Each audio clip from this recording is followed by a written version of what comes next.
नमस्कार, मी सुमित शंकर सावंत आणि तुम्ही पाहताय TV9 मराठी। या बातमीपत्रामध्ये आपण संपूर्ण राज्यभरातल्या 36 जिल्ह्यातल्या महत्त्वाच्या 72 बातम्यांचा वेगवान आढावा घेऊयात। उद्या विधानसभा निवडणुकीचा निकाल राज्यामधील 4136 उमेदवारांचं राजकीय भवितव्य मतपेटीमधून उलगडणार आहे। कोणत्या पक्षाला किती जागा मिळणार याकडे संपूर्ण राज्याचं लक्ष। निकालानंतरचे 48 तास महायुती महाविकास आघाडी दोन्हींसाठी आव्हानाचे आहेत। बहुमत किंवा बहुमताजवळ आकडे असणाऱ्यांना फक्त 48 तास मुदत असेल आणि सत्तेच्या चाव्या इतरांकडे गेल्यास हॉटेल पॉलिटिक्सची शक्यता आहे। निकालाआधीच महायुतीचा प्लॅन बी तयार। बहुमतापासून महायुती दूर राहिल्यास लहान लहान घटक पक्षांची मोठ बांधणार। छोट्या छोट्या घटक पक्षांची महायुतीच्या नेत्यांची बोलणी सुरू आहे। सूत्रांची माहिती। फडणवीसांच्या उपस्थितीमध्ये सागरवर भाजपच्या प्रमुख नेत्यांची बैठक। विजयी होणाऱ्या अपक्षांना संपर्क करण्यासाठी भाजपनं जबाबदारी दिली आहे। रवींद्र चव्हाण, दरेकर, नितेश राणे यांच्यावर जबाबदारी।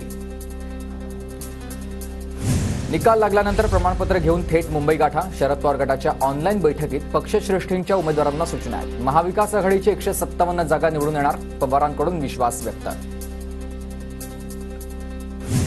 मतमोजणी पूर्ण झाल्याशिवाय मतमोजणी केंद्र सोडू नका। विजयाचं प्रमाणपत्र घेतल्याशिवाय केंद्राच्या बाहेर पडू नका। स्ट्रॉंग रूमच्या बाहेर पहारा देणाऱ्या वरिष्ठांकडून महाविकास आघाडीचे नेते आणि पदाधिकाऱ्यांना सूचना आहेत। मतमोजणीसाठी ठाकरे गटाकडून खबरदारी। व्हिडिओ कॉन्फरन्सिंगद्वारे उद्धव ठाकरेंचा संवाद। उमेदवारांनी काय काळजी घ्यावी याबाबत ठाकरेंचं मार्गदर्शन। सरकार स्थापन करण्यासाठी महायुतीला अपक्षांची गरज पडणार नाही, गुलाबराव पाटलांचं वक्तव्य।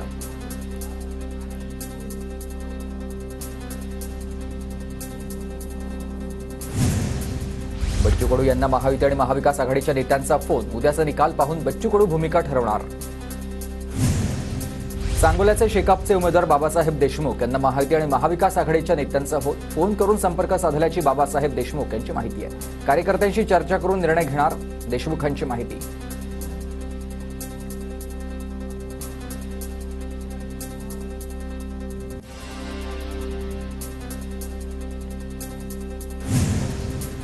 कोणीही माझ्याशी संपर्क केला नाही। उद्या निकाल लागल्यानंतर जनतेला विचारून निर्णय घेणार, नांदगाव मतदारसंघातील अपक्ष उमेदवार समीर भुजबळ यांचं वक्तव्य। नाशिक पश्चिम मतदारसंघामध्ये फॉर्म 17 मध्ये सी मध्ये मतदानाच्या आकडेवारीमध्ये तफावत आहे। निवडणूक अधिकाऱ्यांनी बदल उमेदवाराला कळवलेला नाहीये। ठाकरे गटाचे उमेदवार सुधाकर बडगुजर यांचे आरोप। भारतीय जनता पार्टीच्या 25 ते 30 कार्यकर्त्यांनी स्ट्रॉंग रूममध्ये घुसण्याचा प्रयत्न केला। पोलिसांनी गुन्हा दाखल करण्याऐवजी आम्हाला त्रास दिला, रोहित पवारांचा आरोप। नागपूरमधील 6 पैकी 4 जागा आम्ही जिंकणार, काँग्रेस आमदार विकास ठाकरेंकडून विश्वास व्यक्त। निकालानंतर नागपूरमधील विजयी आमदारांना एकत्र ठेवणार, विकास ठाकरेंचं वक्तव्य। मुंबई भाजपचे सचिव सचिन शिंदेंच्या हाती मशाल। उद्धव ठाकरेंच्या उपस्थितीत सचिन शिंदे यांचा प्रवेश। एमआयएम उमेदवार इम्तियाज जलील यांच्यावर अॅट्रॉसिटीचा गुन्हा दाखल। भाजपाचे शहर जिल्हा सरचिटणीस जालिंदर शेंडगे यांच्याकडून गुन्हा दाखल।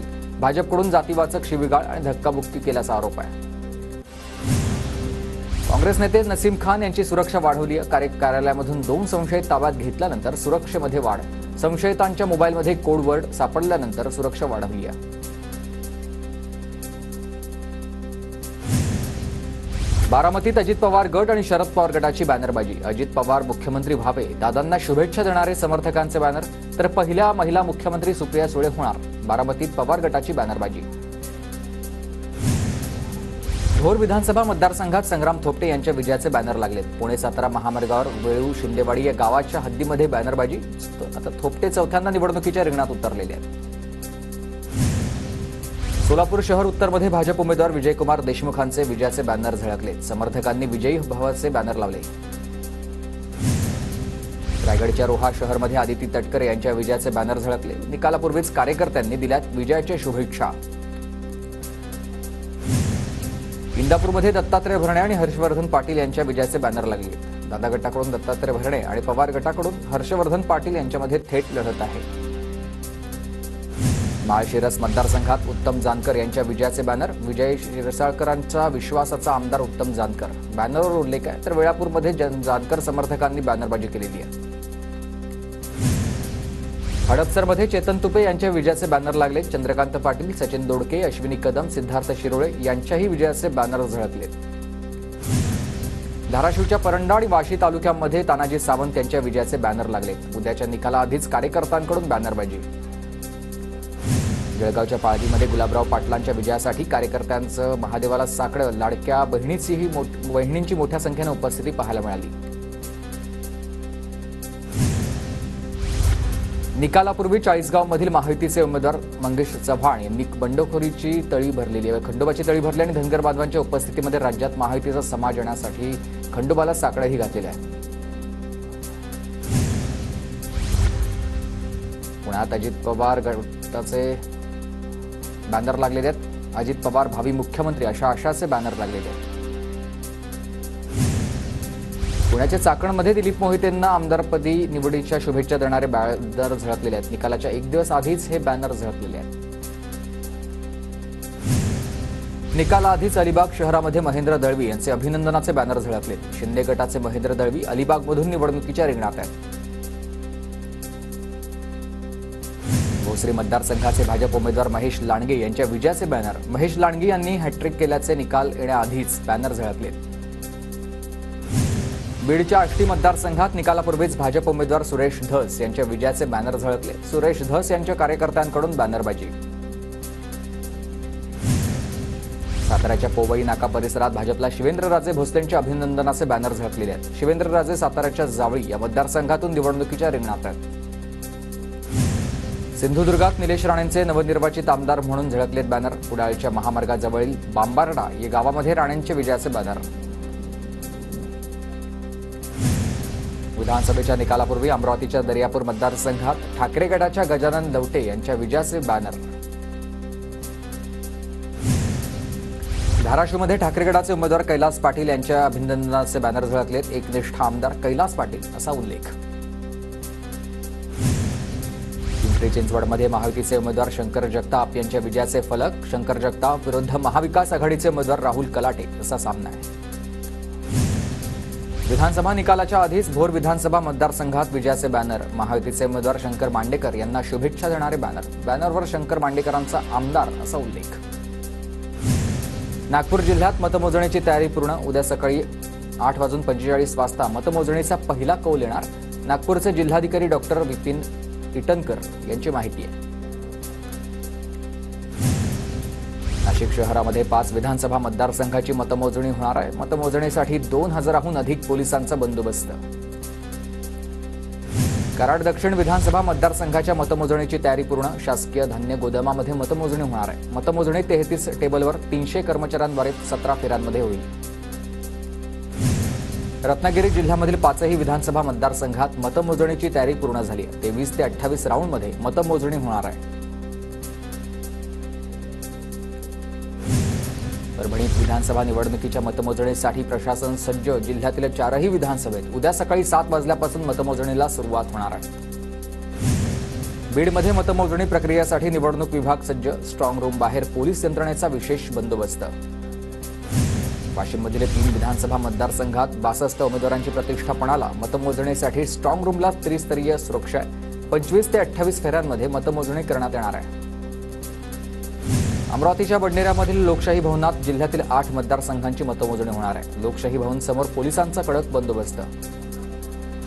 शिंदखेडा विधानसभा निवडणूक मतमोजणीची तयारी अंतिम टप्प्यात आहे. मतमोजणीसाठी एकूण 14 टेबल लावण्यात आलेले आहेत. तर निवडणूक निर्णय अधिकारी महादेव खेडेकर यांची माहिती. जळगावच्या मुक्ताईनगरमध्ये विधानसभेच्या निकालासाठी प्रशासन सज्ज. सीसीटीव्ही कॅमेऱ्यांच्या देखरेखीखाली मतमोजणीची प्रक्रिया पार पडणार आहे. स्ट्रॉंग रूमवर पोलिसांचा कडक बंदोबस्त असेल. जळगाव जिल्ह्यातील मतमोजणीसाठी 570 कर्मचारी आणि टपाली मतदान मोजण्यासाठी 330 कर्मचाऱ्यांची नियुक्ती करण्यात आली आहे. प्रत्येक मतदारसंघात 14 टेबलनिहाय मतमोजणी होईल. गडचिरोली जिल्ह्यामधील 3 विधानसभेची मतमोजणी औद्योगिक प्रशासकीय IIT कॉलेजमध्ये होणार आहे आणि मतमोजणीची तयारी अंतिम टप्प्यात आली आहे. धुळे जिल्ह्यातील 5 विधानसभा मतदारसंघात 3 जागा महायुतीला तर 2 जागा महाविकास आघाडीला मिळण्याची शक्यता. ज्येष्ठ पत्रकार प्राध्यापक अनिल चव्हाण यांचा अंदाज. विठुरायाचं थंडीपासून संरक्षण व्हावं यासाठी 120 हातांचे पागोटे आणि उबदार कानपट्टीचा वापर. शेकडो वर्षांपासून पंढरपुरात विठ्ठलाच्या अंगावर शाल आणि डोक्याला कानपट्टी बांधण्याची परंपरा आहे. शिर्डी VIP दर्शन पास आणि आरती पासचं पेमेंट आता डिजिटल पद्धतीने करता येणार आहे. साई संस्थांच्या नवीन दर्शन रांगेत असणाऱ्या या पास काउंटरवर आता UPI पद्धतीने पेमेंटची सुविधा उपलब्ध असेल. पुण्याच्या भोरमधील श्री रायरेश्वर ते आळंदी कार्तिकी दिंडीचं भोरमधून आळंदीकडे प्रस्थान झालंय. रायरेश्वर किल्ल्यावरून दिंडीला सुरुवात झाली. साताऱ्याच्या कराडमधील कृष्णा सहकारी साखर कारखान्याच्या 65व्या गळीत हंगामाचा सुरेश भोसले आणि अतुल भोसलेंच्या हस्ते शुभारंभ. या हंगामामध्ये 15 लाख टन ऊस गाळप होण्याची भोसलेंची माहिती. दापोलीमधील तापमानाचा पारा घसरला. तापमानाचा पारा 10.9 अंशांवर आहे, तर पुढील आठवड्यामध्ये थंडीचा कडाका वाढणार आहे. येवल्यामध्ये NCCF मार्फत सोयाबीन खरेदी सुरू. नोंदणी केलेल्या शेतकऱ्यांना सोयाबीन केंद्रावर विक्रीसाठी आणण्याचं आवाहन आहे. वाशिम जिल्ह्यातील बाजार समितीमध्ये सोयाबीनची आवक घटली तरी दरामध्ये वाढ नाही आहे. सोयाबीनला 4100 रुपये ते 250 रुपये प्रति क्विंटलपर्यंतच दर आहेत आणि शेतकऱ्यांमध्ये त्यामुळे नाराजी आहे. धुळे कृषी उत्पन्न बाजार समितीमध्ये कांद्याची आवक वाढली आहे. कांद्याचे भाव कमी होण्याची शक्यता आहे. नंदुरबार जिल्ह्यामध्ये कापसाच्या उत्पादनात मोठी घट होण्याची शक्यता आहे. जिल्ह्यात सरासरीपेक्षा जास्त पाऊस पडल्यानं कापूस पिकाला फटका, तर कापसाला योग्य भाव नसल्यानं शेतकरी प्रचंड नाराज. नंदुरबारमध्ये नाफेड खरेदी केंद्राच्या नोंदणीकडे शेतकऱ्यांनी पाठ फिरवली. महिना उलटून देखील शेतकऱ्यांनी माल विक्रीसाठी आणलेला नाही आणि त्यावेळेस नाफेडकडून शेतकऱ्यांना माल आणण्याचं आवाहन केलं जात आहे. नवीन पनवेल MIDC मधील रस्त्यांची दुरावस्था. महापालिकेचं दुर्लक्ष असतानाच औद्योगिक वसाहतीमधील रस्त्यांच्या प्रश्नामुळे उद्योग व्यावसायिकांचे आणि ग्राहकांचे त्यामुळे हाल होत आहेत. निवडणुकीच्या कामात लागलेल्या 98 बसेस प्रवाशांच्या सेवेत दाखल. गोंदिया आगारामधील ST प्रवाशांच्या सेवेत दाखल. बुलढाण्यात निवडणूक कामामध्ये कसूर करणं मुख्याध्यापकाला भोवलेला आहे. मुख्याध्यापक भोजराज तोत्रे विरुद्ध गुन्हा दाखल झाला आहे.